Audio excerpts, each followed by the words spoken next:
नमस्कार, स्वागत है आपका हमारे चैनल शंकरा शिवयुग पर। मित्रों, आज 17 जुलाई दिन बुधवार को देवशयनी एकादशी का व्रत है। आप सभी को देवशयनी एकादशी व्रत की हार्दिक शुभकामनाएं। मित्रों, ब्रह्मवैवर्त पुराण में देवशयनी एकादशी के विशेष महात्म्य का वर्णन किया गया है। इस व्रत से प्राणी की समस्त मनोकामनाएं पूर्ण होती हैं। यह एकादशी आषाढ़ मास के कृष्ण पक्ष की एकादशी, जिसे योगिनी एकादशी कहते हैं, उसके बाद आती है। आषाढ़ मास के शुक्ल पक्ष की एकादशी को ही देवशयनी एकादशी कहा जाता है। इसी एकादशी से चातुर्मास का आरंभ माना जाता है। इस अवधि में कोई भी शुभ कार्य जैसे विवाह आदि नहीं किया जाता। मान्यता है कि इस दिन से भगवान श्री हरि विष्णु क्षीर सागर में शयन करते हैं और फिर 4 माह बाद उन्हें उठाया जाता है। उस दिन को देवोत्थानी एकादशी कहा जाता है। इस बीच के अंतराल को ही चातुर्मास कहा गया है। देवशयनी एकादशी को देवशयनी महा एकादशी, तेलुगु में थोली एकादशी, हरिदेव शयनी, पद्मनाभा शयनी तथा प्रबोधनी एकादशी भी कहा जाता है। मित्रों, हिंदू धर्म में देवशयनी एकादशी का विशेष महत्व है। इसे महा एकादशी भी कहा जाता है और हमारे धर्म में कोई भी व्रत बिना कथा के पूर्ण नहीं माना जाता। इसलिए आज हम अपने चैनल पर लेकर आए हैं आपके लिए देवशयनी एकादशी व्रत की कथा।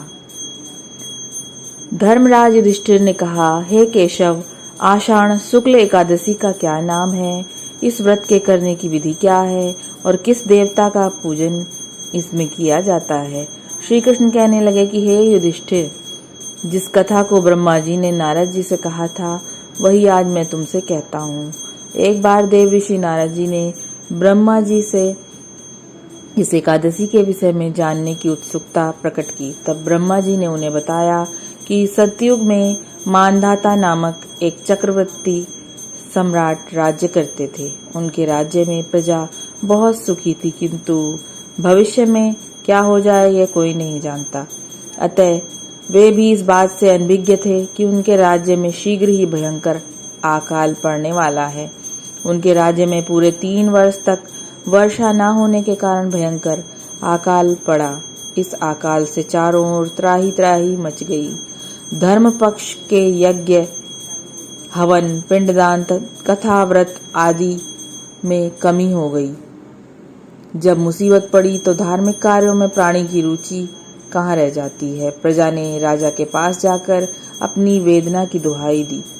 राजा तो इस स्थिति को लेकर पहले से दुखी थे। वे सोचने लगे कि आखिर मैंने ऐसा कौन सा पाप कर्म किया है जिसका दंड मुझे इस रूप में मिल रहा है। फिर इस कष्ट से मुक्ति पाने का कोई साधन करने के उद्देश्य से राजा सेना को लेकर जंगल की ओर चल दिए।